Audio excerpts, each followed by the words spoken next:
States. I have great respect for the president of China, President Xi, but he's representing China and I'm representing the United States of America.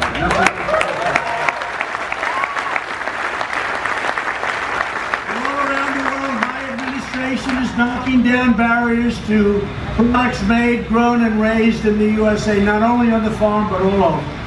Just recently we reached an agreement to eliminate restrictions and expand exports of American beef, you saw that, to Japan by up to $200 million a year. You saw that, there's somebody selling beef.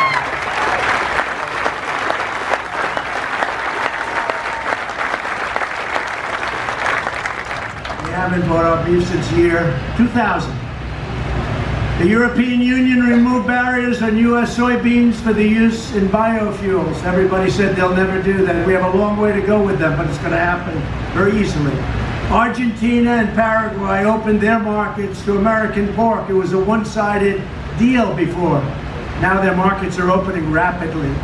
And after suspending imports in 2016, Vietnam agreed to reopen its market to dried distillers' grains, a high-valued byproduct, and produced by ethanol plants, just like this one. I got to look at it. It's pretty good looking stuff.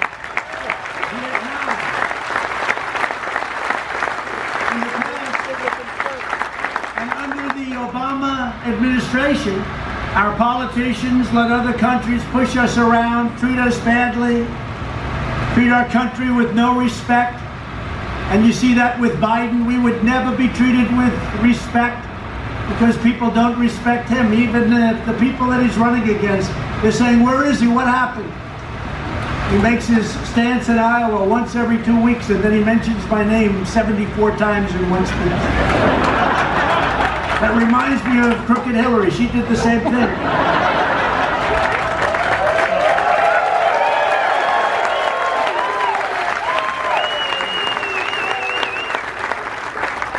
Came time to vote, they all said, you know, she doesn't like Trump very much, but what else does she stand for? Same thing's happening with Sleepy Joe. He's a sleepy guy.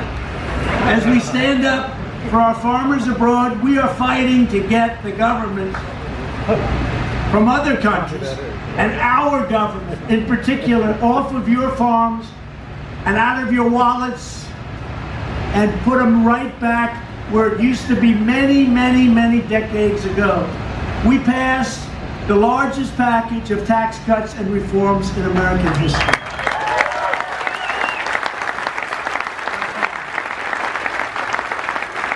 And to keep your family farms and ranches in the family, we eliminated the estate tax, also known as the death tax.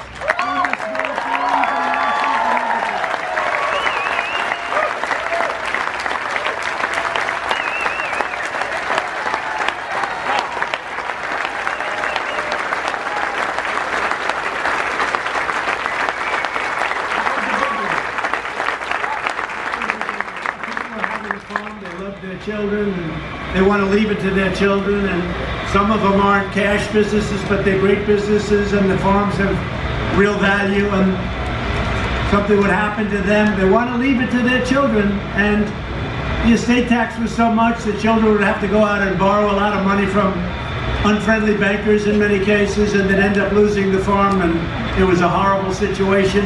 We've eliminated the death tax. That's a great thing. That's a great thing. I say it all the time. If you don't love your children, and if you don't like your children, but especially if you don't love them, does anybody here not love their children? Because if you don't love your children, it's not going to mean a damn. We slashed 30,000 pages of job-killing regulations from the Federal Register. That's an all-time record in the history of our country.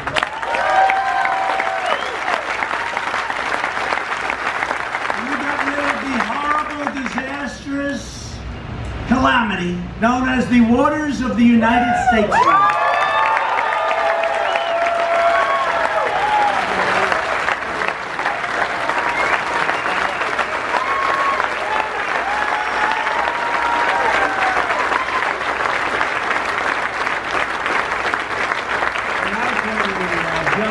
Dave, I was getting ready to sign that one. You know, the waters of the United States, what could be more beautiful sounding? It was the only thing good about it.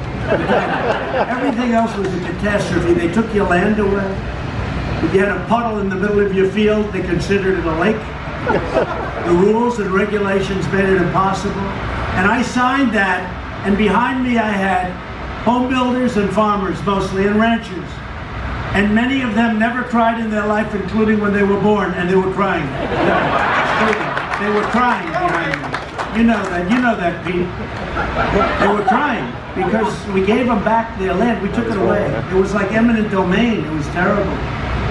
We gave it back. And you know, I thought it was going to be a tough time for a while, and it wasn't. People got it, and they got it right away.